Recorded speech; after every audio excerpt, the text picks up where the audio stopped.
तो आज हम लोग स्टार्ट करेंगे क्रॉसिंग ओवर। यहाँ पे क्या हो रहा है ट्रांसलोकेशन में, बेसिकली जब होमोलोगस क्रोमोसोम्स होते हैं वहां पे क्रॉसिंग ओवर होता है, पर ऐसा जब होता है जबकि नॉन होमोलोगस क्रोमोसोम्स में क्रॉसिंग ओवर होता है, उसको हम लोग क्या बोलेंगे, ट्रांसलोकेशन। तो इसलिए हम लोग ट्रांसलोकेशन को इलेजिटिमेट क्रॉसिंग ओवर भी बोलते हैं। तो देखिए ये क्रॉसिंग ओवर भी दो टाइप का हो सकता है, एक नॉन रेसिप्रोकल और या फिर रेसिप्रोकल। नॉन रेसिप्रोकल में क्या है कि अगर ये दो सेट्स है क्रोमोसोम्स के, मान लेते हैं सेकंड क्रोमोसोम का सेट, ये थर्ड क्रोमोसोम का सेट, ये थर्ड क्रोमोसोम का सेट यहाँ से निकल के यहाँ पे,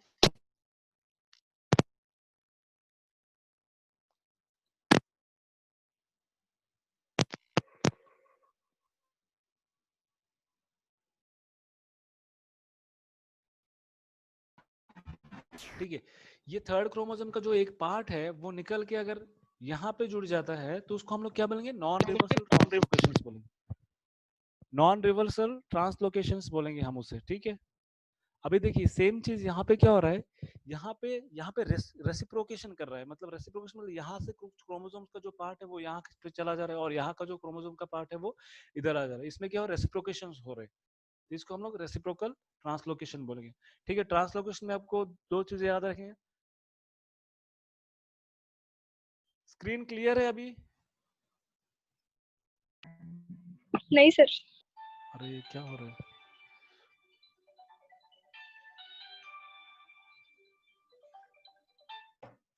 हेलो,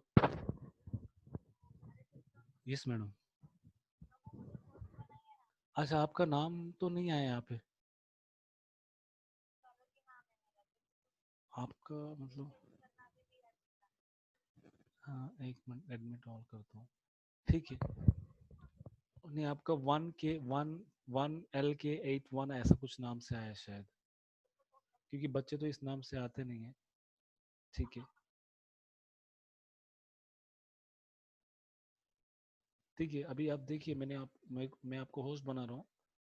प्रॉब्लम क्या है, अगर गलती से किसी और को होस्ट बनाए तो प्रॉब्लम हो जाएगा, अगर वो मुझे चेंज नहीं कर पाया तो आप वहाँ पे नाम चेंज करके एडमिट कीजिए, अगर बच्चों को पता नहीं रहेगा। हाँ बाहर जाइए फिर से लॉगिन कीजिए, वहाँ पे नाम आता है तो नाम चेंज कीजिए वहाँ पे।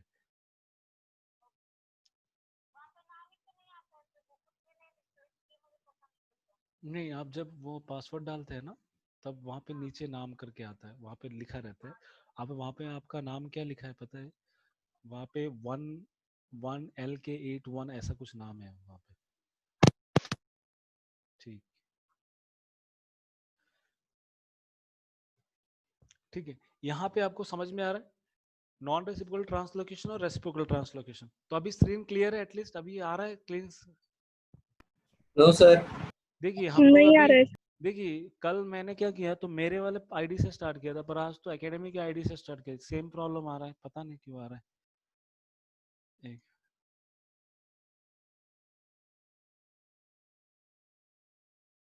अभी दिख रहा है आपको स्क्रीन?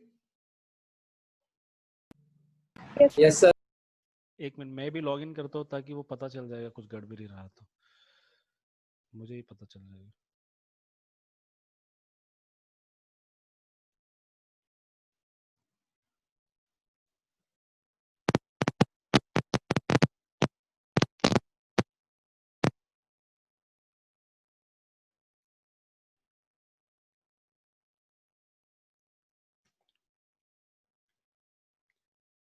ठीक है, तो दिख रहा है अभी मुझे स्क्रीन पे दिख रहा है सब चीजें, मेरा तो स्क्रीन क्लियर दिख रहा है। ठीक है, तो अभी हम लोग यहाँ पे देखेंगे कि नॉन रेसिप्रोकल में क्या होगा, ट्रांसलोकेशन हो रहा है। ट्रांसलोकेशन हमको याद रखना है, समझ में आ रहा है? ट्रांसलोकेशन मतलब क्या होता है, किसी और क्रोमोसोम सेट पे चला जाता है, मतलब नॉन होमोलॉगस क्रोमोसोम्स के बीच में क्रॉसिंग ओवर होता है, उसे हम लोग क्या बोलेंगे, नॉन ट्रांसलोकेशन बोलेंगे। नॉन रेसिप्रोकल में मतलब एक जो क्रोमोसोम का पार्ट जो है वो दूसरे क्रोमोसोम पे चला गया पर उसने इसको कुछ नहीं दिया है, उसको नॉन रेसिप्रोकल बोलेंगे। ठीक है, उसके बाद हम लोग देखेंगे, तो देखिए यहाँ पे कुछ एग्जांपल्स देते हैं, ऑलरेडी हम लोग कवर कुछ है, मतलब 21st का जो क्रोमोसोम था वो 14th के ऊपर चला गया, तो ये कुछ एग्जांपल्स हैं। उसके बाद हम लोग नए टॉपिक पे आएंगे, थर्ड वाला, जीन म्यूटेशन। तो हमारा क्रोमोसोमल एब्रेशंस हो गया है।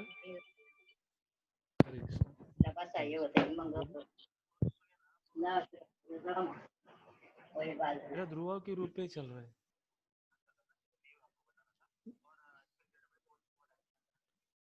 ठीक है चलो वो तो आ जाएंगे।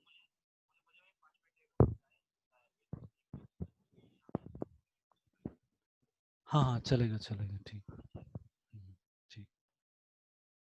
ठीक है तो हम लोग जीन म्यूटेशंस देखेंगे। जीन म्यूटेशंस में हमको याद रखना है सब्स्टिट्यूशन, एडिशन, डिलीशन और टॉटोमराइजेशन। ठीक है देखिए टॉटोमराइजेशन में पहले हम लोग सब्स्टिट्यूशन देखेंगे। यहाँ पे क्या होगा, यहाँ पे बेस पेयर जो है रिप्लेस हो रहे हैं। बेस पेयर हमको पता है एडेनाइन, ग्वानिन, थायमिन और साइटोसिन, ये चारों है।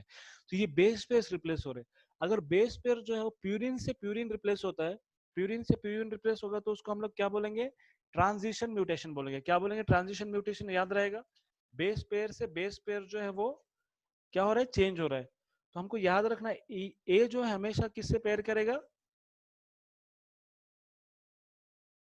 ए हमेशा टी से पेयर करेगा और जी हमेशा टी से सी से।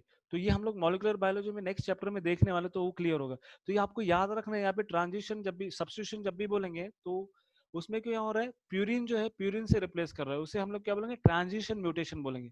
अगर प्यूरिन पायरिमिडिन, पायरिमिडिन से या तो फिर पायरिमिडिन जो है प्यूरिन से अगर रिप्लेस कर रहा है तो उसको हम लोग क्या बोलेंगे, ट्रांसवर्जन म्यूटेशन बोलेंगे। दोनों चीजें याद रहेंगे, ट्रांसवर्जन और ट्रांजिशन म्यूटेशन। सब्स्टिट्यूशन के मतलब यहाँ पे बेस पेयर्स रिप्लेस किया जा रहा है।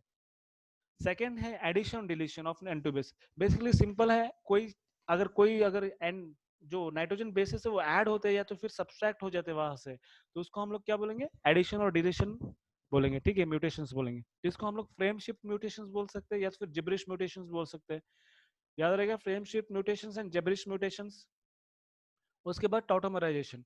देखिए नॉर्मल फॉर्म में ए और सी जो है वो उसके साथ अमीनो ग्रुप रहता है। ठीक है, NH2 अमीनो ग्रुप रहेगा। तो जब टॉटोमराइजेशन का मतलब चेंज हो जाता है उसका स्ट्रक्चर, तो वो NH2 की जगह NH हो जाता है। तो इस कंडीशन को हम लोग क्या बोलेंगे, टॉटोमेरिक स्टेट बोलेंगे।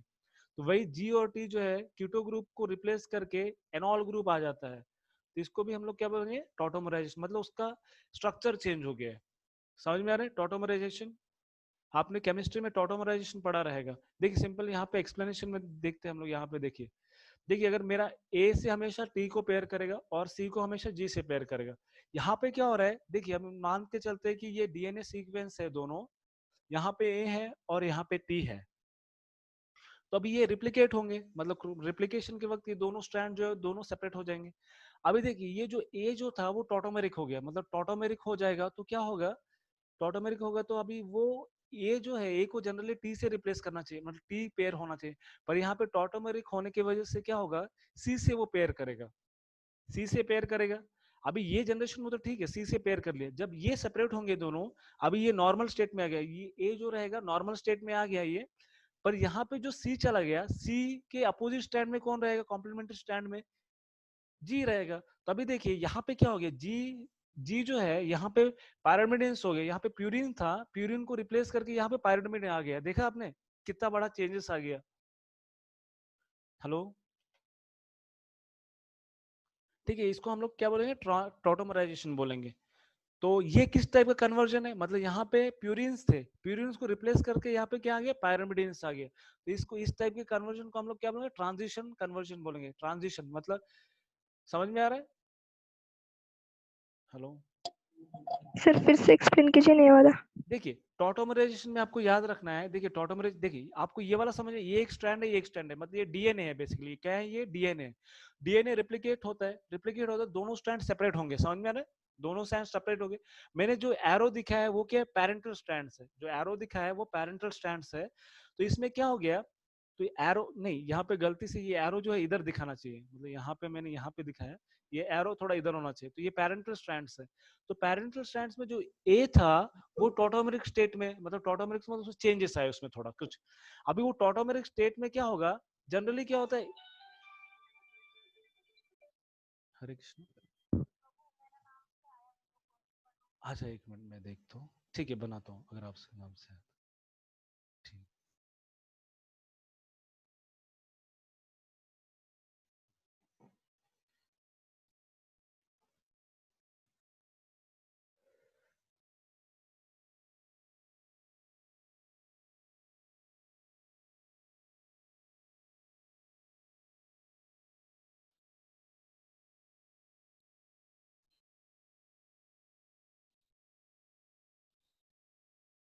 देखिए यहाँ पे आपको क्लियर समझ में आ रहा है, तो हम लोग ये एरो इस साइड मतलब पैरेंटल स्ट्रैंड्स आपको दिख रहे हैं दोनों, ठीक है।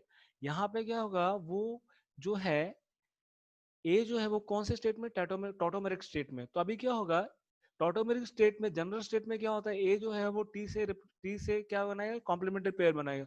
पर यहाँ पे टॉटोमेरिक स्टेट में ए जो है वो सी से सी आएगा, मतलब ए की जगह यहाँ पे जनरली ए के कॉम्प्लीमेंट्री स्टैंड में टी आना चाहिए, पर टी की जगह यहाँ पे सी आ रहा है। समझ में आ रहा है। अभी जब ये फिर से सेपरेट होंगे दोनों स्ट्रैंड, अभी टॉटोमेरिक स्टेट से ये नॉर्मल स्टेट में आ गए, ये ए तो नॉर्मल स्टेट में आ गया, पर इसका पेयरिंग टी से हो गया। पर ये सी के जगह, अब यहाँ पे सी है ये पैरेंटल स्ट्रैंड, पर उसके जगह क्या आ जाएगा, ये जी आ जाएगा।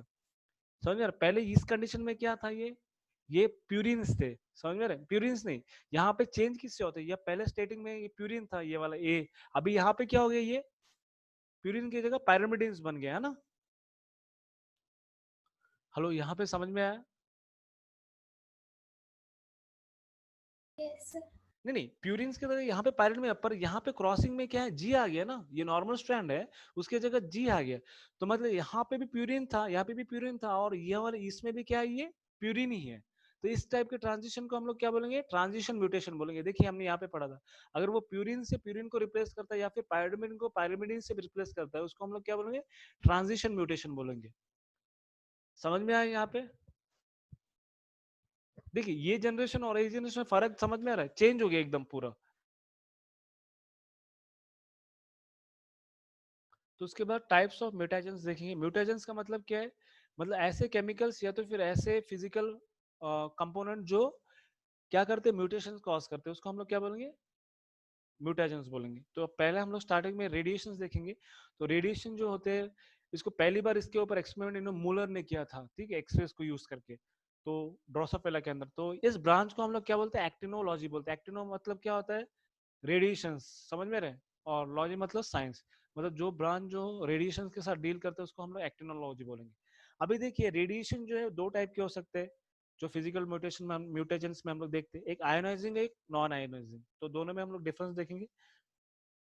आयोनाइजिंग मतलब क्या है, उसके मतलब उसमें हाई एनर्जी मॉलिक्यूल्स होते हैं और रेडिएशंस होते हैं, और नॉन आयोनाइजिंग में लो रेडिएशन एनर्जी होता है, ठीक है। यहाँ पे आयोनाइजिंग में क्या होता है, वो डीपली स्किन के अंदर या फिर टिश्यू के अंदर पेनिट्रेट कर सकते हैं वो रेडिएशंस, पर नॉन आयोनाइजिंग में वो स्किन को पेनिट्रेट नहीं कर सकते, ऊपर ही वो क्या करे, सरफेस लेयर्स को पेनिट्रेट करेगा। तो इसमें एग्जांपल्स है आयोनाइजिंग में, एक्सरेस है, गामा रेज है। समझ में, ये दोनों के एक्सरेस और गामा रेज आयोनाइजिंग है, और जो अल्ट्रावायलेट रेस होते हैं वो क्या है, नॉन आयोनाइजिंग। हम लोग बोलते हैं अल्ट्रावायलेट रेस जो है वो स्किन कैंसर करते हैं ना, कॉज करते हैं। तो यहाँ पे क्या होता है, वो क्या करते हैं, बेसिकली डायमर फॉर्मेशन करते हैं। समझ में आ रहे हैं? यूवी रेस क्या करते हैं, डायमर फॉर्म करते हैं। देखिए बेसिकली यूवी रेस को प्यूरिन्स और पायरिमिडिन्स जो है वो एब्जॉर्ब कर लेते हैं, और एब्जॉर्ब कर लेते हैं, उसके एब्जॉर्ब करने के लिए रिएक्टिव स्टेट में चला जाता है। रिएक्टिव स्टेट में जाएंगे तो वो डाइमर फॉर्म करेंगे। अभी अगर ये डाइमर फॉर्म करते हैं तो कोवेलेंट बॉन्ड लिंकेज हो जाएगा दोनों के बीच में। तो यहाँ पे क्या होगा, वो सेपरेशन नहीं होगा, या तो फिर डीएनए रिप्लिकेशन के वक्त ये प्रॉब्लम होगा। तो उसके बाद हम देखेंगे केमिकल म्यूटेशंस। तो केमिकल म्यूटेशंस से हमको याद रखना है, केमिकली वो केमिकल सब्सटेंसेस रहेंगे। जैसे हम लोग बोलते हैं कुछ सब्सटेंसेस जो है वो कार्सिनोजेनिक है, मतलब क्या है, कैंसर कॉज कर सकते हैं। तो कैंसर कॉज क्यों कर सकते हैं, मतलब कैंसर मतलब क्या, बेसिकली सेल्स के डीएनए के स्ट्रक्चर में चेंजेस आ जाते हैं, म्यूटेशंस आ जाते हैं उस केमिकल की वजह से। तो इसीलिए हम लोग उसको कैंसरस मतलब कार्सिनोजेनिक बोलते हैं। तो ऐसे केमिकल जो कैंसर कॉज करते हैं, तो बेसिकली क्यों कैंसर होता है, म्यूटेशंस की वजह से होता है। तो हम लोग टाइप्स देखने वाले इसमें यहाँ पे। फर्स्ट है डीअमाइनेटिंग एजेंट। तो डीअमाइनेटिंग एजेंट मतलब क्या है, HNO2। HNO2 याद रखना है आपको, डीअमाइनेशन मतलब। तो HNO2 याद रहेगा आपको डीअमाइनेशन में, ठीक है। तो यहाँ पे क्या हो रहा है, अगर यहाँ पे पहले मेरे डीएनए में साइटोसिन था, तो उसको डीअमाइनेशन की वजह से क्या होगा, यूरासिल में कन्वर्ट हो जाएगा। समझ में आ रहा है? यूरासिल में कन्वर्ट हो जाएगा, फिर उसका पेयरिंग कौन करेगा, ए करेगा। समझ में आ रहा है? देखिए जनरली देखिए हम लोग सिंपल देख लेते हैं, ए को हमेशा टी से पेयरिंग होता है और जी को हमेशा सी से। यहाँ पे ऑलरेडी मेरे यहाँ पे डीएनए में क्या था, सी था, तो सी को जनरली किससे पेयर होना चाहिए था, जी से। पर यहाँ पे डीअमीनेशन की वजह से यहाँ पे क्या हो रहा है, वो सी जो है वो यू में कन्वर्ट हो गया, सी जो है वो यू में कन्वर्ट हो गया, और यू को कौन पेयरिंग करेगा, ए पेयरिंग करेगा। अभी पूरा डीएनए स्ट्रक्चर चेंज हो गया। समझ में आ रहा है? यहाँ पे सेकंड एग्जांपल है, अगर जी है, पहले से मेरा जी है, जी के जगह जो है वो एक्स आ गया। एक्स का मतलब जैंथिन है, जैंथिन। तो यहाँ पे x आने के बाद भी पहले नॉर्मली G को C से पेयर होता है ना, तो G से X को फिर कौन पेयर होगा, C पेयर होगा। पर यहाँ पे xanthine आने की वजह से कुछ चेंजेस नहीं आए, क्योंकि ऑलरेडी जिससे पेयर होना था वो आ ही रहा है यहाँ पे C, तो इसको हम लोग क्या बोलेंगे, साइलेंट म्यूटेशन बोलेंगे। समझ में रहे, चेंजेस तो हुए पर उसका कुछ इफेक्ट नहीं है। ये दोनों समझ में आया आपको?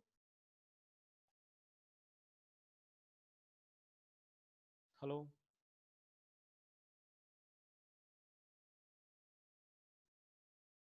मैं पूछने वाला क्वेश्चंस नाम से पूछने वाला हूँ। रेणुका समझ में आया? रेणुका निम से समझ में आया? Yes sir. हाँ बताइए मुझे क्या हुआ है पहला वाला एग्जांपल और सेकंड वाला एग्जांपल में। यहाँ पे देखिए मैं फिर से बताता हूँ, नॉर्मल कंडीशन में क्या होता है, ए जो है वो किससे पेयर करता है, टी से, और जी है सी से पेयर करता है। अभी देखिए यहाँ पे एक केमिकल है जो क्या करेगा, यहाँ पे अमीनेशन करेगा। तो यहाँ पे मेरे पास साइटोसिन था पहले, तो ये केमिकल की वजह से साइटोसिन जो है वो किस में कन्वर्ट हो जाएगा, यूरासिल में कन्वर्ट हो गया। अभी यूरासिल में कन्वर्ट हो गया तो अभी क्या होगा, उससे कौन पेयर करेगा, यूरासिल से क्या पेयर करेगा, ए पेयर करेगा। मतलब चेंज हो गया ना, अभी पहले सी के जगह क्या आना चाहिए, जी आना चाहिए था, मतलब पेयरिंग होना चाहिए। अभी जी के जगह यहाँ पे ए आ गया, मतलब पूरा चेंज हो गया, मतलब स्ट्रक्चर। समझ में आ रहा है? ये पहला एग्जांपल था। सेकंड एग्जांपल में क्या है कि जी सर वहां पे स्क्रीन नहीं दिख रही सर। हाँ, स्क्रीन नहीं दिख रहा है, एक मिनट।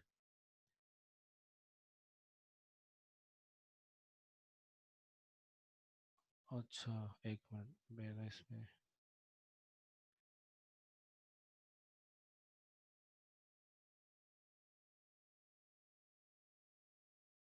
अब दिख रहा है, ठीक है। देखिए हम लोग स्क्रीन को बार बार ऊपर नीचे नहीं करेंगे, शायद इसकी वजह से होता रहेगा ये। देखिए सेकंड इसमें क्या है, डीएनए सीक्वेंस में जी था, जी से जनरली सी को पेयर करना चाहिए होता है, ठीक है। तो देखिए जी के जगह ये इस डीअमीनेटिंग एजेंट की वजह से एक्स में कन्वर्ट हो गया, एक्स को हम लोग xanthine बोलते हैं। पर xanthine से जो है सी पेयर करेगा, मतलब उसका कॉम्प्लीमेंट्री क्या रहेगा, सी रहेगा। देखिए जी से एक्स कन्वर्ट होने के बाद भी कॉम्प्लीमेंट्री स्टैंड सी बनेगा। तो यहाँ इस टाइप के कंडीशन को हम लोग क्या बोलेंगे, साइलेंट म्यूटेशन बोलेंगे। पहले इसमें क्या हो रहा है, सी से जनरली देखिए सी को कौन रिप्लेस करता है, कॉम्प्लीमेंट्री स्टैंड कौन होता है, जी होता है। तो यहाँ पे सी का क्या हो गया, यू में कन्वर्ट हो गया। तो हम लोग यू की जगह टी भी कंसिडर करेंगे, अभी चलेगा। तो यहाँ पे सी की जगह यू आ गया। यू को हमेशा क्या कौन रिप्लेस कर, मतलब कॉम्प्लीमेंट्री स्टैंड क्या होता है, ए होता है ना। तो देखिए यहाँ पे होना क्या चाहिए था, जी होना चाहिए था, पर यहाँ पे क्या आ गया, ए आ गया। तो ये दोनों एग्जाम्पल सबको समझ में आए, ठीक है। तो सेकंड अल्कलाइटिंग एजेंट है, समझ में रहे। अल्कलाइटिंग एजेंट में क्या होता है, देखिए ये कुछ केमिकल्स है, इनके नाम हम लोग याद कर सकते हैं, मस्टर्ड गैस है, या फिर डाइमिथिल सल्फेट है, या फिर डाइथिल सल्फेट है। तो ये क्या है, बेसिकली म्यूटेजेंस है। यहाँ पे ये लोग क्या करते हैं, अगर सोचिए ग्वेनाइन है, तो ग्वेनाइन को ये लोग किस में कन्वर्ट कर देंगे, डाइथिल सल्फेट में convert, diethyl glucose diethyl glycogen में कन्वर्ट कर जाएंगे। यहाँ पे ये क्या बन जाएगा, तो ये जो बन जा रहा है ईजी जो है वो क्या, अनस्टेबल फॉर्म ऑफ डीएनए। अगर ये अनस्टेबल रहेगा तो कभी भी डिलीट हो सकता है या फिर चेंज हो सकता है, वहां पे म्यूटेशंस हो सकते हैं। तो इस कंडीशन को हम लोग क्या बोलेंगे, डीप्यूरिनेशन बोलेंगे। क्योंकि जी क्या है, जी को हम लोग क्या बोलते हैं, प्यूरिन्स बोलते हैं ना। तो ये प्यूरिन जो है वो डिलीट हो जा रहा है, मतलब यहाँ पे किस केमिकल की वजह से, अल्कलाइटिंग एजेंट की वजह से क्या हो रहा है, जी जो है वो ईजी में कन्वर्ट हो गया। ईजी जो है वो अनस्टेबल है, बहुत ही अनस्टेबल है, तो वो वहां से डिलीट हो सकता है, तो इसीलिए इसको बोला है डीप्यूरिनेशन बोला है, ठीक है। ये समझ में आया। तो नेक्स्ट है बेस एनालॉग्स।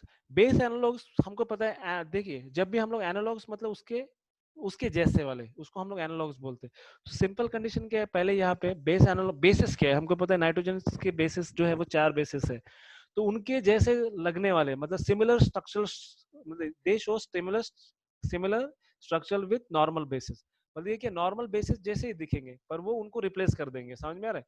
तो ये कुछ है, 5 ब्रोमो यूरासिल है जो टी को रिजेंबल करता है, 5 आयोडो यूरासिल है, ये टी के जैसा होता है, और 2 अमीनो प्यूरिन है, ये भी कैसा है, ये एडेनाइन जैसा है। तो ये इनके जगह ये रिप्लेस कर लेते हैं केमिकल्स। समझ में आया ये?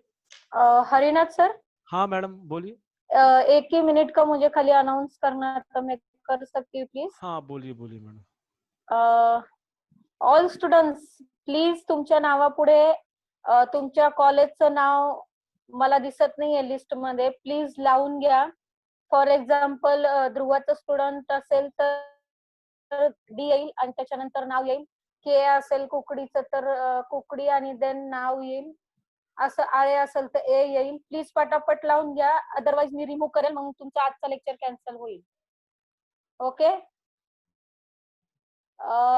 हरिणा सर, थैंक यू हाँ सो मच, आप कंटिन्यू कीजिए. अच्छा ठीक है, तो बेस एनालॉग समझ में आया. ओके, बेस थैंक एनालॉग सिर्फ आपको याद रखना है, बेसेस जो होते हैं उनको रिप्लेस करके कोई और केमिकल आ जाएगा वहां पे, ठीक है, मॉलिक्यूल आ जाएगा, उसको हम लोग बेस एनालॉग्स बोलेंगे. तो उसके बाद हम लोग देखेंगे आइडोलेटिंग एजेंट्स देखेंगे. आइडोलेटिंग मतलब क्या करेंगे, ये बेसिकली देखिए, अगर ये भी सिंपल टाइप के है, अगर ये केमिकल है, ये सी को रिप्लेस कर देगा एस सी में, तो एस सी को क्या हो जाएगा, ट्रांजिशन स्टेट से किसी और अमीनो ये नाइट्रोजन बेसिस को ऐड कर देगा. समझिए, ये भी किस टाइप का है, ट्रांजिशन शेप का है, ट्रांजिशन स्टेट का है. मतलब ट्रांजिशन मतलब क्या, मतलब वो प्यूरिन्स है तो प्यूरिन से ही रिप्लेस करेगा, अगर पायरिमिडिन्स है तो पायरिमिडिन से ही रिप्लेस करेगा. तो इसको हम लोग क्या बोलेंगे, हाइड्रोलाइटिंग एजेंट्स बोलेंगे. तो उसके बाद डाइस होते हैं, कुछ डाइस होते हैं, जैसे कुछ डाइस जो होते हैं कार्सिनोजेनिक. कार्सिनोजेनिक मतलब क्या है, वो कैंसर कॉज कर सकते हैं. तो हमको पता रहना चाहिए कैंसर क्यों कॉज होता है, म्यूटेशंस की वजह से कैंसर हो सकता है, ठीक है. तो एक्रेडिन्स है, प्रोफ्लालिन है, या फिर ऑर्गेनिक कंपाउंड्स है, समझ में आ रहा है. इनके वजह से ये क्या करते हैं, इंटरकैलेशन या तो फिर एडिशन और डिलीशन करते हैं बेसिस का, तो इसकी वजह से वो चीजें हो सकते हैं. नेक्स्ट हम लोग देखने वाले पेडिग्री एनालिसिस. तो हम लोग चैप्टर के एंड पोर्शन, इसके बाद हम लोग सिर्फ डिसीजेस लेने वाले, तो चैप्टर खत्म हो जाएगा. देखिए, हम लोग इसके बाद एक बार रिवाइज भी करेंगे, ठीक है. पेडिग्री एनालिसिस, ये बेसिकली पेडिग्री एनालिसिस के आपने क्वेश्चंस देखा रहेगा, उसमें हम लोग देखते हैं कि कुछ ऐसे चार्ट में दिखाया रहता है. इसका मतलब क्या है, ये फैमिली ट्री शो करते हैं, मतलब इंफॉर्मेशन देते कि किसको ये डिसीज था, कौन नॉर्मल था, फिर उनके जनरेशन में कौन किसको डिसीज हुआ, या तो फिर कौन नॉर्मल था, ये हम लोग उससे एनालाइज करते हैं. तो ये इसका सिग्निफिकेंस क्या है, हम लोग देखेंगे. सिग्निफिकेंस इससे क्या मदद मिलता है, जो जेनेटिक काउंसलर्स होते हैं, अगर सोचो कोई कपल्स है, मतलब कपल्स है, उनको अगर मतलब प्रोजेनी चाहिए, तो वो पहले अगर जेनेटिक काउंसलर्स के पास जाते हैं, तो वो क्या करते हैं, एनालाइज करते हैं, मतलब एनालाइज मतलब टेस्ट करते हैं उनके क्रोमोसोम्स में कुछ प्रॉब्लम तो नहीं है. अगर सोचिए क्रोमोसोम्स में अगर अगर सोचिए हमने देखा, अगर एक क्रोमोसोम एक्स्ट्रा है, जैसे हमने फर्स्ट डाउन सिंड्रोम में देखा 21st क्रोमोसोम जो एक्स्ट्रा होता है, अगर ऐसा कंडीशन रहेगा, तो जो ऑफस्प्रिंग होगा वो भी कैसा रहेगा, डिफेक्टिव रहेगा.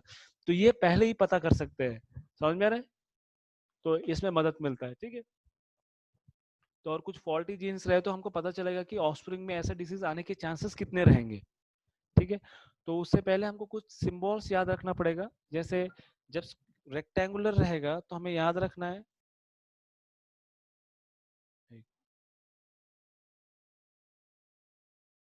देखिए यहाँ पे क्या हो रहा है, क्या नहीं, हमको सिंबल्स यहाँ पे याद रखना है, सिंपल.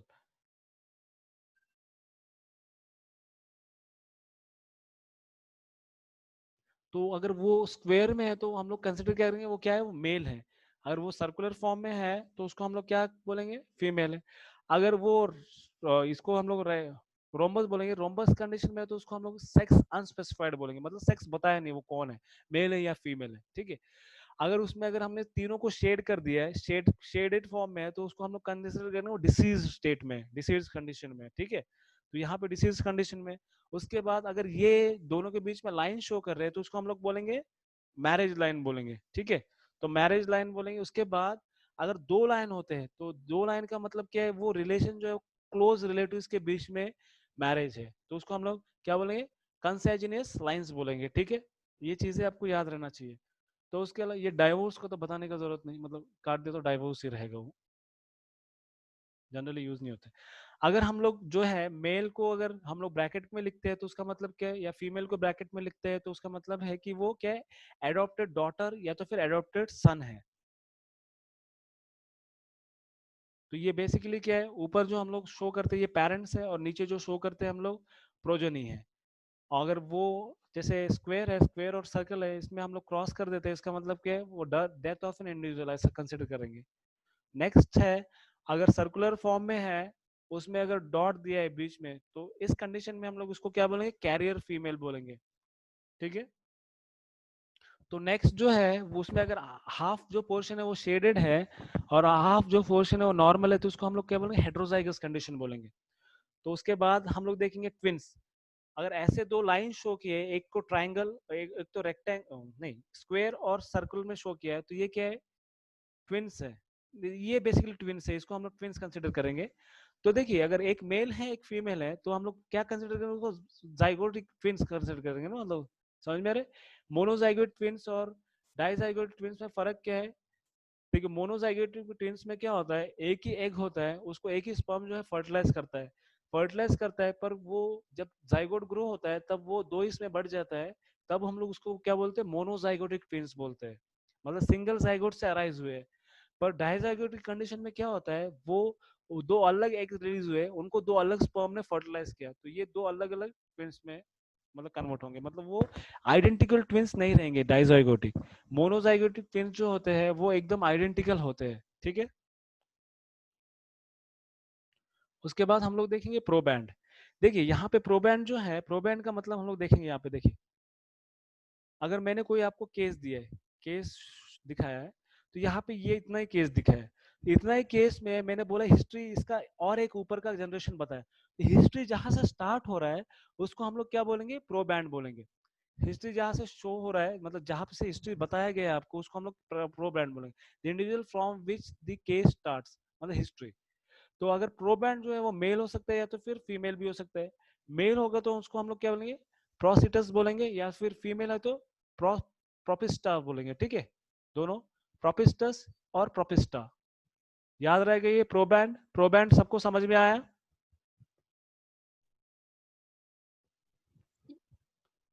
प्रोबैंड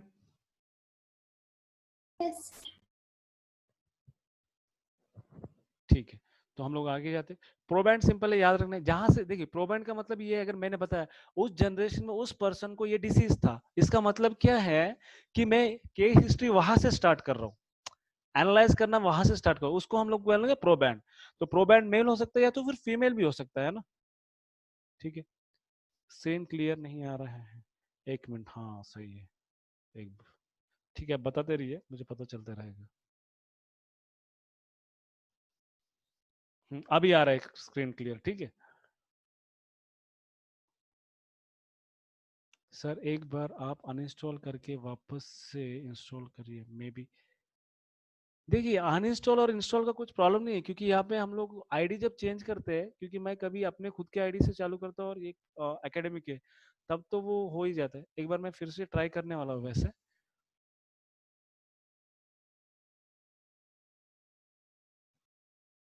ठीक है, अभी दिख रहा है, ठीक है।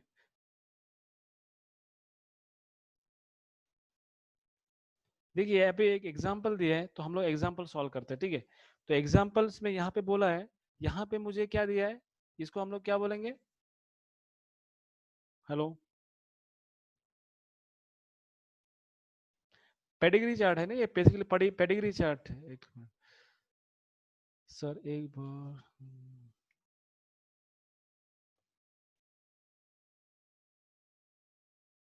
ठीक है, मैं ट्राई करके देखूंगा आज अनइंस्टॉल करके।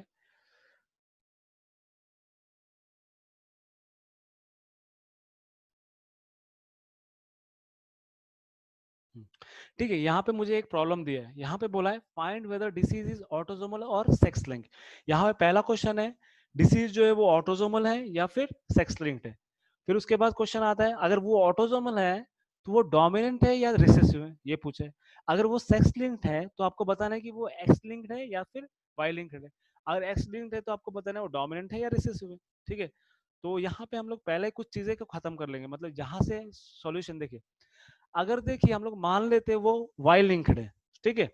अगर मान लेते हैं वो वाई लिंक्ड है, तो वो जो है जीन जो है वाई वाला मेल के अंदर ही जाना चाहिए था। हमको पता है मेल के अंदर एक्स वाई होता है। अगर वो वाई लिंक्ड है तो वो जीन जो है सिर्फ यहाँ पे जो मेल चाइल्ड है उसके अंदर जाना चाहिए था। पर यहाँ पे मुझे क्या शो किया जाए, मेल को भी वो डिसीज है और फीमेल को भी वही डिसीज है। इसका मतलब क्या है, वो वाई लिंक्ड नहीं है। यहाँ से हम लोग एक वाई को काट दिया, ठीक है। अभी हम लोग देखेंगे, हेलो, सब लोग प्रेजेंट है ना यहाँ पे?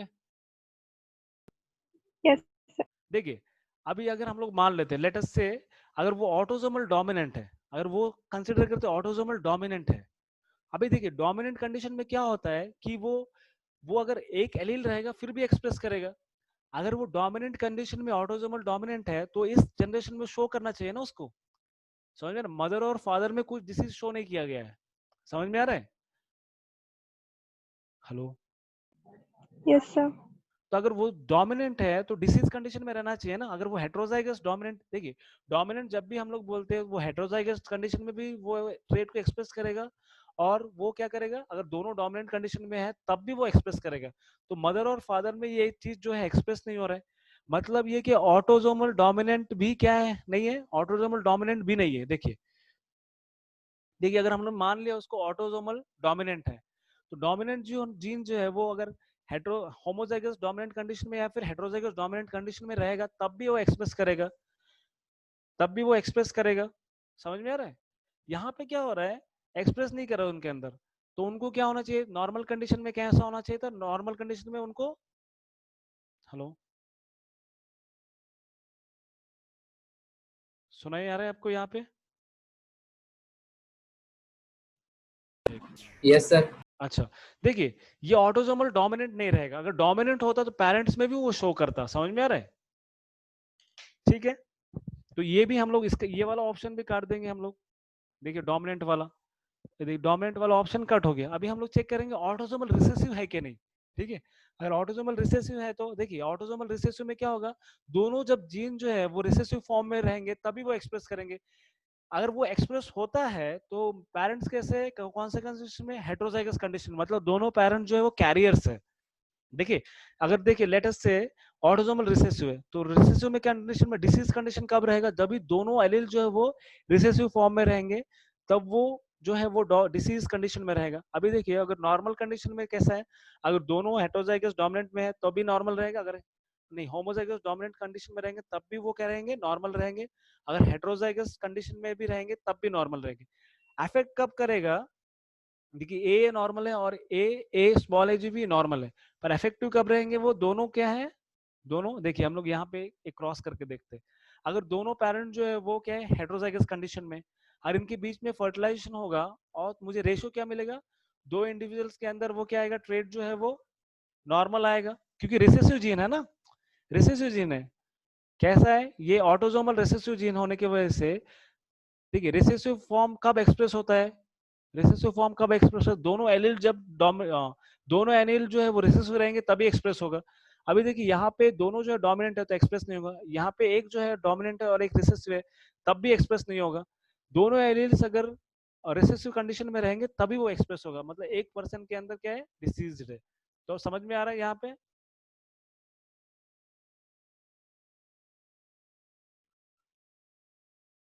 देखिए यहाँ पे क्वेश्चन समझ में आया आपको, find weather disease is autosomal recessive, autosomal और सेक्स लिंक। आपको पता चलिए ये डिसीज कैसे है, ऑटोजोमल है।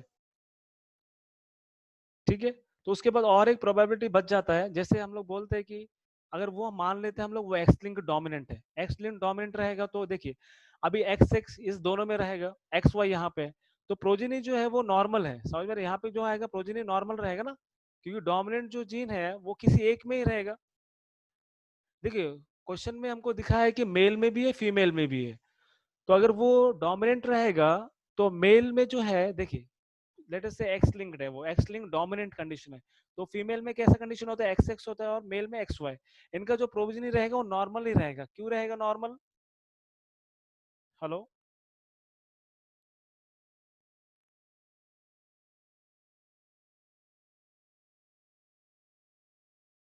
समझ में आ रहा है कि आपको प्रॉब्लम, हेलो सब चुप है। देखिए आप इस प्रॉब्लम का एक स्क्रीनशॉट निकाल लीजिए, स्क्रीनशॉट निकालने के बाद आप क्या कीजिए, घर पे सॉल्व करने की कोशिश कीजिए, ठीक है, तब आपको एक क्लियर होगा।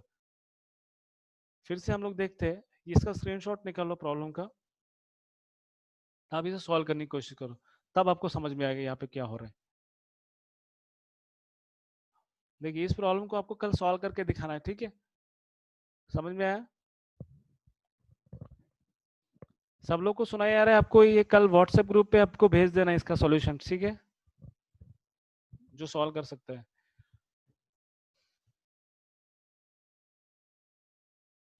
तो उसके बाद हम लोग जेनेटिक डिसऑर्डर्स देखेंगे। तो जेनेटिक डिसऑर्डर्स में हम लोग दो चीजें देखने वाले हैं, एक मेंडेलियन डिसऑर्डर्स और एक क्रोमोसोमल डिसऑर्डर्स, ठीक है। तो मेंडेलियन डिसऑर्डर्स मतलब basically mutation of single gene, मतलब एक, देखिए हम लोग मेंडल के बारे में जब भी पढ़ते हैं तो हमको याद है कि हम लोग जीन्स के बारे में पढ़ते हैं, वहाँ पे एलील्स के बारे में बात हुआ था ना, वहाँ पे कभी क्रोमोसोम्स के बारे में बात नहीं किया था हमने, ठीक है। तो यहाँ पे जब भी हम लोग मेंडेलियन डिसऑर्डर्स पढ़ेंगे तब हमको याद रखना है कि mutation related to single gene, मतलब एक जीन के अंदर म्यूटेशन, उसको हम लोग मेंडेलियन डिसऑर्डर्स बोलेंगे। और क्रोमोसोमल डिसऑर्डर्स मतलब पूरे क्रोमोसोम जो है वो सेट्स में बदल रहे हैं या तो फिर वो चेंज हो जा रहे हैं, उसको हम लोग क्या बोलेंगे, मेंडेलियन डिसऑर्डर्स बोलेंगे, ठीक है। जैसे हमने देखा था क्रोमोसोम एब्रेशंस देखा था, एनिप्लॉइडी, यूप्लॉइडी, ये सब क्या है, मतलब क्रोमोसोम्स के सेट जो है डिलीट हो रहे हैं, ऐड हो रहे हैं, समझ में आ रहे हैं? इसको हम लोग क्रोमोसोमल डिसऑर्डर्स बोलेंगे। तो हम लोग पहले मेंडेलियन डिसऑर्डर्स देखेंगे। तो पहला एग्जांपल जो है मेंडेलियन डिसऑर्डर्स में हमको याद रहना चाहिए, सिकल सेल एनीमिया है। तो ये बहुत ही फेमस एग्जांपल है। जनरली सिकल सेल एनीमिया में क्या होता है, सिर्फ एक ही अमीनो एसिड जो है वो रिप्लेस होकर दूसरा अमीनो एसिड आ जाता है। किसके जगह क्या आ जाता है, ये कौन से अमीनो एसिड की जगह कौन सा अमीनो एसिड रिप्लेस कर लेता है उसको, कोई बता सकता है यहाँ पे? हेलो। तो आपको याद रखना है ग्लूटामिक एसिड को रिप्लेस करके कौन आ जाता है, एलेनिन आ जाता है, वैलिन आता है। ग्लूटामिक एसिड को रिप्लेस करके वैलिन आता है, ठीक है। इसके वजह से सब चीजें चेंज हो जाते हैं, मतलब हेमोग्लोबिन का स्ट्रक्चर चेंज हो जाता है, सेल का स्ट्रक्चर चेंज हो जाता है, समझ में आ रहा है? तो देखिए जब भी हम लोग, ये देखिए एचबी का मतलब क्या है, हेमोग्लोबिन है। तो देखिए नॉर्मल हेमोग्लोबिन, एबनॉर्मल हेमोग्लोबिन जब भी हम लोग लिखते हैं तो एचबीएस लिखते हैं, समझ रहे हैं? एस मतलब सिकल सेल के लिए रिप्रेजेंट कर रहा है। अगर वही जीन के बारे में बात कर रहे हैं हम लोग, एचबीएस सुपर स्क्रिप्ट में हम लोग एस लिखेंगे, समझ में आ रहा है कैसे लिखेंगे? अभी देखिए नॉर्मल जो, देखिए यहाँ पे देखते हैं हम लोग, देखिए अभी देखिए हेमोग्लोबिन में दो टाइप के पॉलीपेप्टाइड्स होते हैं, एक अल्फा पॉलीपेप्टाइड्स, दो अल्फा पॉलीपेप्टाइड और दो बीटा पॉलीपेप्टाइड्स, ठीक है। तो इसके बीटा पॉलीपेप्टाइड जो चेन होता है उसके अंदर 6th पोजीशन पे ग्लूटामेट को कौन रिप्लेस करता है, वैलिन रिप्लेस कर देता है, समझ में आ रहा है? तो वैलिन रिप्लेस करने की वजह से इसका पूरा स्ट्रक्चर ही चेंज हो जाएगा। तो यहाँ पे हम लोग देख सकते हैं, देखिए यहाँ पे नॉर्मल कंडीशन, इस साइड में नॉर्मल कंडीशन और इस साइड में क्या है, हेमोग्लोबिन का जो जीन है वो डिफेक्टिव है। तो देखिए यहाँ पे सिंपल, देखिए पूरा बोलने का मतलब ये है कि यहाँ पे क्या हो रहा है, एक एक जो अमीनो अमीनो ग्रुप है, अमीनो एसिड है, उसको रिप्लेस करके दूसरा आ रहा है। क्यों आ रहा है? क्योंकि ऑलरेडी कोडिंग के अंदर ही प्रॉब्लम था, समझ में आ रहा है? कोडिंग के अंदर प्रॉब्लम होने की वजह से पूरा स्ट्रक्चर्स में चेंज हो गया। तो आपको याद रखें नॉर्मल कंडीशन में यहाँ पे टी होता है, ये क्या टेम्पलेट है, मतलब डीएनए का स्ट्रैंड है। तो डीएनए के स्ट्रैंड में क्या बनता है, एमआरएनए बनता है। तो एमआरएनए क्या रहेगा, जीएजी रहेगा, ये नॉर्मल कंडीशन है। तो ग्लूटामिक एसिड बनेगा, समझ में आ रहा है? यहाँ पे जीएजी है, मतलब ए का फर्क है, मतलब ये नॉर्मल कंडीशन में ए रहेगा। अभी देखिए यहाँ पे अगर जीन में कुछ प्रॉब्लम आता है तो यहाँ पे टी की जगह ए रिप्लेस कर लिया है, टी की जगह ए रिप्लेस हो गया, तो उसके वजह से मेरा कोडॉन क्या बनेगा, कोडॉन क्या बनेगा, जीयूजी बन जाएगा। तो देखिए यहाँ पे जीएजी है, यहाँ पे जीयूजी आ गया। तो इसके एक एक चेंज की वजह से क्या हो गया, पूरा स्ट्रक्चर चेंज हो गया। समझ में आ रहा है यहाँ पे? ठीक है, नेक्स्ट जो है हम लोग देखेंगे। देखिए अभी यहाँ पे हम लोग दो चीज ऑब्जर्व कर सकते हैं। देखिए एक तो उस सिर्फ एक म्यूटेशन की वजह से क्या हो गया, हेमोग्लोबिन का स्ट्रक्चर चेंज हो गया। सेकंड क्या हो गया, सेल का भी स्ट्रक्चर चेंज हो गया, ठीक है। तो सेल का भी स्ट्रक्चर चेंज हो, उसके वजह से बहुत सारे कॉम्प्लिकेशंस आएंगे। देखो प्राइमरी इफेक्ट क्या है, वो सेल जो है सिकल सेल्ड हो गया, तो इसको हम लोग मेजर इफेक्ट बोलेंगे। सेकेंडरी इफेक्ट का मतलब या फिर माइनर इफेक्ट का मतलब क्या है, कैपिलरीज के अंदर क्लॉटिंग होगा, या तो फिर ब्रेन जो है वो डैमेज होगा क्लॉटिंग की वजह से, और आरबीसी जो है वो जल्दी डैमेज हो जाएंगे, मतलब जल्दी उनका लाइफ स्पैन जो है वो बहुत ही कम रहेगा, 25 से 30 दिन, समझ इतना कम रहेगा। जो नॉर्मल आरबीसी का लाइफ स्पैन होता है 120 डेज होता है, ठीक है, अराउंड। तो उसके जगह ये होता है। तो अगर सोचिए अगर 20 दिन में ही वो सेल जो है वो डेड हो जा रहे हैं, मतलब खत्म हो रहे हैं, तो उसका मतलब क्या है कि उनको बार बार रिप्लेस जल्दी करना पड़ेगा, तो ऑक्सीजन डिप्लीट हो जाएगा, मतलब बॉडी, और बहुत ही स्ट्रेनस एक्सरसाइज नहीं कर सकते, फिर दौड़ नहीं सकते, समझ में आया ये? तो मतलब एनीमिक कंडीशन हो जाएगा, मतलब ब्लड का कमी हो जाएगा बेसिकली। ठीक है, ये समझ में आया, क्लियर है? तो एच बी ए मतलब अगर वो दोनों जीन जो है वो नॉर्मल है तो वो डिसीज कंडीशन नहीं रहेगा, डिसीज नहीं रहेगा। अगर दोनों जो एलील्स है वो डिफेक्टिव है तो चाइल्ड जो सर्वाइव नहीं कर पाएगा, क्योंकि दोनों जो एलील्स है वो डिफेक्टिव है। अगर हेट्रोजाइगस कंडीशन में रहेगा तो काम चल जाएगा, क्योंकि आधा जो है, आधे जो सेल्स है वो नॉर्मल हेमोग्लोबिन को प्रोड्यूस करेंगे, आधे जो सेल्स है वो सिकल सेल को प्रोड्यूस करेंगे। तो हमने ये एग्जांपल कोडोमिनेंस के वक्त देखा था, ठीक है। कोडोमिनेंस में दोनों जो एलील्स है वो एक साथ एक्सप्रेस करते हैं, उसको हम लोग कोडोमिनेंस बोलते हैं। तो हमने कोडोमिनेंस में जब देखा था उस वक्त ये भी देखा था, जो कोडोमिनेंस की वजह से क्या होता है, कुछ लोग मतलब लोग जो है वो मलेरिया से रेजिस्टेंट रहते हैं। क्यों रेजिस्टेंट रहते हैं? वो सेल जो है, जो प्लाज्मोडियम जो है वो सेल के अंदर सर्वाइव नहीं कर पाता है, ठीक है, सेल जो है वो जल्दी डिस्टर्ब हो जाता है, और बहुत ही कम लाइफ स्पैन होने की वजह से उसका पूरा साइकिल जो है प्लाज्मोडियम का पूरा कंप्लीट नहीं हो पाता है, इसीलिए उनको मलेरिया हो नहीं पाता है, ठीक है, सिकल सेल एनीमिया वाले को। तो उसके बाद वाला एग्जाम्पल है फिनोल्किटोयूरिया। हमको सबको पता है कि फिनोल्किटोयूरिया जो है वो क्या करता है। देखिए ये हम लोग को याद रखना चाहिए, ऑटोसोमल रिसेसिव डिसऑर्डर है। क्या है ये? ऑटोसोमल रिसेसिव डिसऑर्डर है। कब एक्सप्रेस करेगा ये? दोनों एलील जब रिसेसिव फॉर्म में रहेंगे तभी ये एक्सप्रेस करेगा, ठीक है। और ऑटोसोमल की बोला है, वो बाकी के सेक्स क्रोमोसोम्स को छोड़ के जो क्रोमोसोम्स के ऊपर प्रेजेंट है उसको हम लोग ऑटोसोमल बोलते हैं। एक मिनट, ये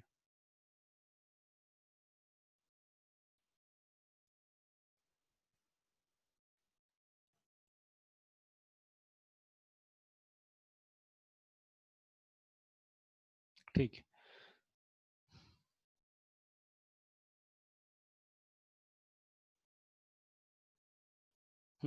तो देखिए यहाँ पे सिंपल है, जब भी हम लोग देखते, देखिए एप्स यहाँ पे एंजाइम आपको याद रखना है, फिनिल एलानाइन हाइड्रोलाइसिस एंजाइम जो है वो बनता नहीं है। ये एंजाइम अगर बनेगा नहीं तो फिनाइल एलानाइन जो है एक अमीनो एसिड है वो टायरोसिन में कन्वर्ट नहीं होगा। टायरोसिन क्यों जरूरत होता है? जैसे हमारा स्किन का कलर है, जब हमने स्किन का कलर के बारे में पढ़ा, मेलानिन प्रोड्यूस कैसे होता है? टायरोसिन की वजह से, टायरोसिन की वजह से होता है, ठीक है। अगर फिनाइल एलानाइन जो है वो टायरोसिन में कन्वर्ट नहीं होगा तो क्या होगा? फिनाइल जो है वो डिपॉजिट होने लगेगा पायरुविक एसिड के फॉर्म में। वो क्या होगा? जॉइंट्स में अगर स्टोर हो जाता है, एक्यूमुलेट होने लगता है तो आर्थराइटिस होगा। अगर वो ब्रेन में अगर एक्यूमुलेट होने लगा तो क्या होगा? ब्रेन डैमेज होने लगेगा। समझ में आ रहा है? तो यहाँ पे कौन सा एंजाइम का कमी हो जाता है फिनाइल क्यूटोयूरिया में? फिनाइल एलानाइन हाइड्रोक्सिलेज, ठीक है। ये एंजाइम को याद रखना है। ये किस में कन्वर्ट क्या करता है? ये फिनाइल एलानाइन को किस में कन्वर्ट करता है? टायरोसिन में कन्वर्ट कर सकते हैं या फिर डोपामाइन में भी कन्वर्ट कर सकता है, ठीक है, इसमें कन्वर्ट करता है। तो ये एंजाइम नहीं होने की वजह से क्या हो रहा है? फिनाइल कीटोयूरिया हो रहा है। तो इसको हम लोग पायरुविक एसिड टॉक्सिसिटी भी बोल सकते हैं या फिर इडियोसिटी बोल सकते हैं, ठीक है। दोनों चीजें याद रखिए। उसके बाद सिस्टिस फाइब्रोसिस। तो हमने सिस्टिस फाइब्रोसिस में देखा था कि एबनॉर्मल क्या होता है? ग्लाइकोप्रोटीन प्रोड्यूस होता है। जो म्यूकस होता है वो एबनॉर्मल कंडीशन में रहता है, बहुत ही थिक रहता है। तो ये थिक रहने की वजह से क्या होता है? बहुत सारे ग्लैंड जो है वो बंद हो जाते हैं, मतलब एक्सचेंज नहीं होता है, मतलब जितना भी सीक्रेट कर रहे हैं। तो फिर देखिए अगर कोई चीज बहुत ही थिक है तो पाइप्स को ब्लॉक कर देगा ना, मतलब ग्लैंड्स के जो ट्यूब्स होते हैं उसको ब्लॉक कर देगा। समझ में आ रहा है? ये सब चीजें याद रखना है सिस्टिक फाइब्रोसिस में। तो ये ऑटोसोमल रिसेसिव डिसऑर्डर है। सिस्टिक फाइब्रोसिस क्या है? ऑटोसोमल रिसेसिव डिसऑर्डर है। रिसेसिव मतलब ये जब एलील जो है होमोजाइगस रिसेसिव फॉर्म में रहेगा तभी एक्सप्रेस करेगा। समझ में आया? नेक्स्ट डिसीज है हंटिंगटन कोरिया। आपको याद रखना है, ये हमने पढ़ा इससे पहले भी। ये हंटिंगटन कोरिया जो डिसीज है किससे रिलेटेड डिसीज है? ये कोई बताएगा? हंटिंगटन कोरिया इससे पहले भी पढ़ चुके हैं हम लोग। किससे रिलेटेड डिसीज है ये? कौन है यहाँ पे? अपेक्षा?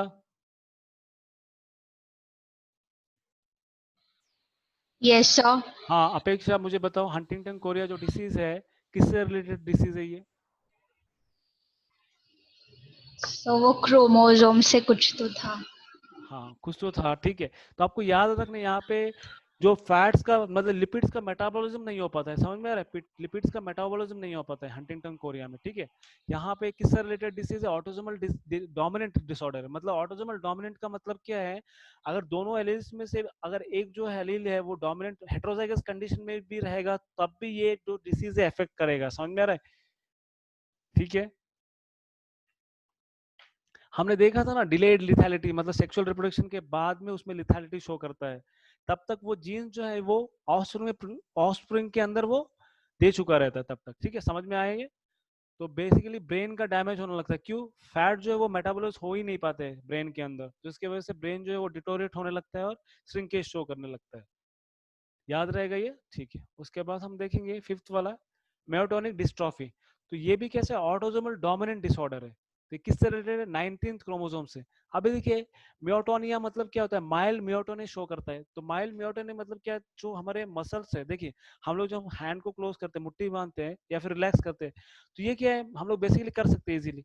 पर इस कंडीशन में क्या होता है, वो लोग ना ही मुट्ठी इजीली रिलीज कर पाते या फिर क्लोज कर पाते, या फिर ऐसा शेकिंग होता है उनके इसमें। तो basically weakness of muscular muscles की वजह से होता है, मतलब फेस के अंदर ये सब एक्सप्रेशन शो करते हैं। ठीक है, याद रहेगा ये। नेक्स्ट हम लोग देखेंगे, तो उसके बाद हमने देखा था हिमोफोलिया एंड कलर ब्लाइंडनेस। ये तो हमने स्टार्टिंग में देख लिया था, हिमोफोलिया और कलर ब्लाइंडनेस का एग्जांपल। तो ये सेक्स लिंक डिसऑर्डर थे। ठीक है, तो उसके बाद हम देखेंगे क्रोमोसोमल डिसऑर्डर्स। ठीक है, क्रोमोसोमल डिसऑर्डर्स में क्या होगा, पूरा क्रोमोसोम्स का सेट जो है वो रिप्लेस कर जाएगा, मतलब क्रोमोसोम्स का जो सेट है वो क्या होगा, रिप्लेस हो जाएगा। तो इसको हम लोग क्रोमोसोमल डिसऑर्डर्स बोलेंगे, जैसे डाउन सिंड्रोम। हेलो, क्या हो रहा है? लीथल जीन्स, वेदिका थीटिकल लीथल जीन्स।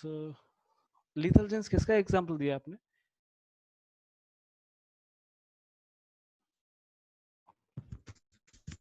सर वो हंटिंग स्कोरिया हाँ का हाँ, था। लीथल जीन्स मतलब ऐसा जो एलील जो क्या कर रहा है वो, मतलब वो एक तो, हाँ लीथल जीन्स के एग्जांपल में मैंने बताया था। ठीक है, हाँ समझ में आया क्या बोल रहे हैं। यहाँ पे हम लोग देख रहे थे क्रोमोसोमल डिसऑर्डर। देखिए क्रोमोसोमल डिसऑर्डर मतलब आपको याद रखना है, यहाँ पे क्या हो रहा है, जीन्स के अंदर म्यूटेशंस नहीं हो रहे, यहाँ पे पूरा क्रोमोसोम्स का सेट ही चेंज हो जा रहा है। समझ में आ रहा है? जैसे हमने डाउन सिंड्रोम में देखा था, क्या था डाउन सिंड्रोम में? ट्राइजोमी देखा ना आपने? ट्राइजोमी, ट्राइजोमी में हमने देखा कि यहाँ पे पूरे डिप्लॉयड कंडीशन में दो क्रोमोसोम के सेट्स होते हैं ना, मतलब एक पेरेंटल और एक दूसरे पेरेंट्स है, दोनों पेरेंट्स हैं। यहाँ पे क्या हो रहा है, एक एक्स्ट्रा क्रोमोसोम आ जा रहा है। ठीक है, उसके वजह से क्या हो रहा है, डिसीज हो रहा है जिसका नाम है क्या है, डाउन सिंड्रोम। मतलब 21th क्रोमोसोम अगर एक एक्स्ट्रा आ जाता है तो उसको हम लोग क्या बोलेंगे, डाउन सिंड्रोम। इसको हम लोग मंगोलिज्म भी बोलेंगे। मंगोलिज्म क्यों बोलेंगे, क्योंकि उनका फेस जो है वो इस टाइप से होता है, मतलब गोल होता है और उनका हाइट बहुत कम होता है, और ये चीजें हैं, मतलब उनका जो जीभ है, फरो रहता है बीच में एक जीभ में, और उनके हैंड जो है, पाम जो है, ब्रॉड होते हैं बहुत ही, और मेंटली रिटार्डेड रहते हैं। बेसिकली मेंटली रिटार्डेड और अंडर डेवलप्ड गोनाड्स होते हैं, मतलब सेक्सुअल जो गोनाड्स होते हैं, ओरिस और टेस्टिस जो है वो डेवलप नहीं होते हैं। समझ में आ रहा है? तो डाउन सिंड्रोम आपको याद रखना है, डाउन सिंड्रोम हम लोग मंगोलिज्म बोलते हैं, और ये किससे रिलेटेड है, 21st क्रोमोसोम से रिलेटेड है। तो 21st क्रोमोसोम का क्या हो रहा है, ट्राइजोमी हो रहा है। समझ में आ रहा है? ट्राइजोमी हो रहा है। तो मंगोलिज्म में क्या है, 47 क्रोमोसोम्स होते हैं टोटल। नॉर्मल ह्यूमन बींग्स में कितने होते हैं, 46 क्रोमोसोम्स होते हैं। इसमें क्या हो रहा है, एक एक्स्ट्रा क्रोमोसोम ऐड हो गया है, तो 47 हो जाते हैं। ठीक है, याद रहेगा ये। सेकंड, क्लेनफेल्टर सिंड्रोम है। क्लेनफेल्टर सिंड्रोम में आपको याद रखना है, ये भी ट्राइजोमी ही है, पर इसमें क्या हो रहा है, एक सेक्स क्रोमोसोम जो है एक्स्ट्रा ऐड हो रहा है। ठीक है, एक सेक्स क्रोमोसोम क्या हो रहा है, एक्स्ट्रा ऐड हो रहा है। ठीक है, क्लेनफेल्टर याद रखो वो सेक्स क्रोमोसोम से रिलेटेड है, तो उसमें एक सेक्स क्रोमोसोम जो है वो एक्स्ट्रा ऐड हो गया। तो इस ऑर्गेनिज्म को हम लोग क्या है, ये दिखेगा फिनोटाइपिकली मेल ही दिखेगा, पर इसमें क्या है, लो स्पर्म काउंट रहेगा, जिसको हम लोग क्या है, एजोस्पर्मिया भी बोलेंगे। क्या बोलेंगे, लो स्पर्म काउंट को एजोस्पर्मिया। और डेवलपमेंट ऑफ ब्रेस्ट भी होगा, तो इसको हम लोग गायनोकोस्मेटिया बोलेंगे, गायनोकोमास्टिया बोलेंगे। ठीक है, तो ब्रेस्ट डेवलपमेंट होगा, और ये कैसे रहेंगे, स्टेराइल रहेंगे। स्टेराइल क्यों रहेंगे, क्योंकि उनके बहुत ही लो स्पर्म काउंट है, और इनका हाइट और इनका स्ट्रेचर जो है बहुत ही, मतलब एकदम हट्टा खट्टा होता है। ठीक है, लॉन्ग लॉन्ग स्ट्रेचर रहेंगे, और मेंटली रिटार्डेड रहेंगे। ये चीजें आपको याद रखना है। ठीक है, तो एजोस्पर्मिया याद रखना है, गायनोकोस्मेटिया याद रखना है। ठीक है, तो आपको बेसिकली याद रखना है, क्लाइनफेल्टर सिंड्रोम जो है वो सेक्स क्रोमोसोम से रिलेटेड है। उसमें क्या, ट्राइजोमी, और मतलब एक एक्स क्रोमोसोम जो है वो एक्स्ट्रा आ गया है। ठीक है, उसको हम लोग ट्राइजोमी बोलेंगे। उसके बाद टर्नर सिंड्रोम देखेंगे। टर्नर सिंड्रोम में यहाँ पे क्या है, पहले इसमें जो एक्स्ट्रा क्रोमोसोम आ गया, यहाँ पे क्या हो रहा है, एक क्रोमोसोम जो है लॉस हो रहा है, मतलब यहाँ पे एक्स एक्स या तो फिर एक्स वाई होना चाहिए। तो यहाँ पे एक्स तो दिख रहा है, पर यहाँ पे ये दूसरा जो होमोलोगस क्रोमोसोम या फिर हेमिजाइगस कंडीशन है वो नहीं फुलफिल हो रहा है। तो ये जो जीरो का मतलब यहाँ पे कुछ नहीं है। समझ रहे हैं? तो कुछ अगर एक क्रोमोसोम अगर मिसिंग होता है तो हम लोग उसको क्या बोलते हैं, मोनोजोमी बोलते हैं। क्या बोलेंगे, मोनोजोमी। तो मोनोजोमी में एक क्रोमोसोम मिसिंग है, तो यहाँ पे क्या होगा, वेब नेक रहेगा। देखिए, अगर आप सोचिए, अगर एकदम वेब शेप आप भी कर सकते हैं, अगर आप ऐसा मसल्स को टाइट करेंगे तो ये शेप जो फाइंड होता है ना, उसको हम लोग वेब शेप बोलते हैं। देखिए, हम लोग वेब वेब नेक कंडीशन दिखाता हूँ मैं।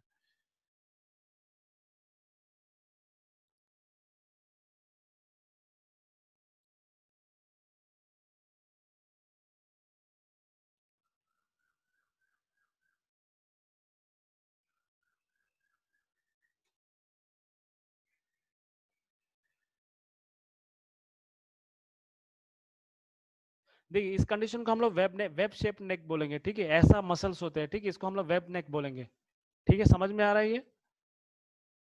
नेक्स्ट, ठीक है, तो अंडर डेवलप्ड ब्रेस्ट रहेंगे और ये कैसा रहेगा, फीमेल जो है वो स्टेराइल रहेंगी, ठीक है, और उसके अलावा ये शॉर्ट स्टेचर रहेंगे, मतलब उनका हाइट जो है वो कम छोटा रहेगा, इतना समझ में आया? अभी उसके बाद हम लोग जैकब सिंड्रोम बोलेंगे।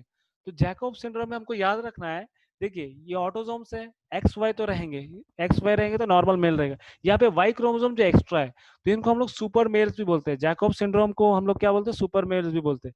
तो ये इसको हम लोग क्रिमिनल सिंड्रोम भी बोलते हैं, क्योंकि ये अगर उसमें एक एक्स्ट्रा क्रोमोसोम वाई रहता है तो उनमें एग्रेसिवनेस बहुत ज्यादा और क्रिमिनल मेंटेलिटी भी रहता है इनके अंदर, समझ में आ रहा है? अगर सुपर फीमेल किसको बोलेंगे, ऑटोसोम तो ये है, उसके अलावा 3 एक्स क्रोमोसोम्स है, मतलब एक एक्स्ट्रा क्रोमोसोम्स है एक्स वाला, तो इसको हम लोग सुपर फीमेल बोलेंगे। तो इतना सबको समझ में आया? तो इससे हमारा ये वाला चैप्टर फिनिश हो गया है, मतलब principles of inheritance and variations.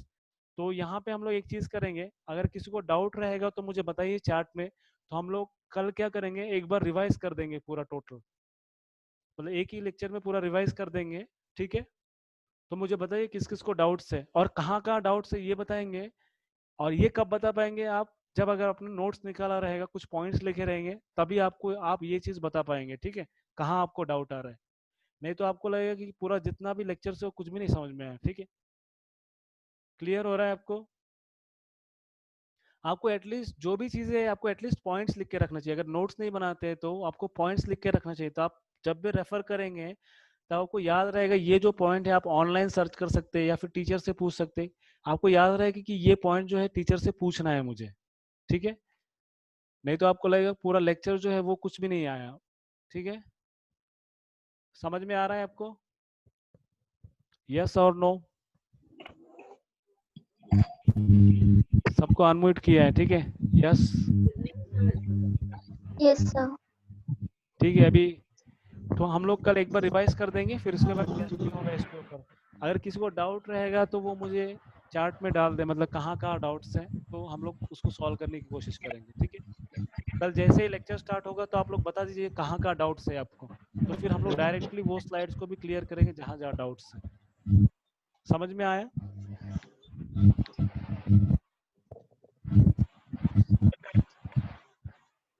Sir RA के ग्रुप पर पीडीएफ भेजिए ना।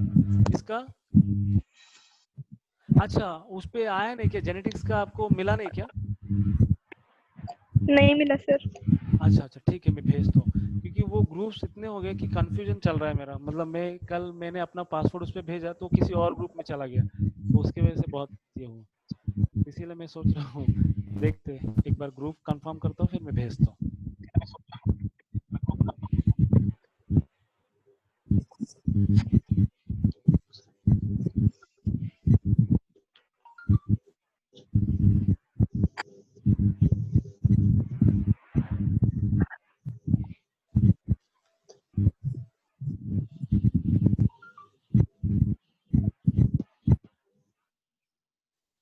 ठीक है, यहाँ पे किसी को डाउट्स नहीं है तो मैं क्वेश्चंस पूछ सकता हूँ फिर?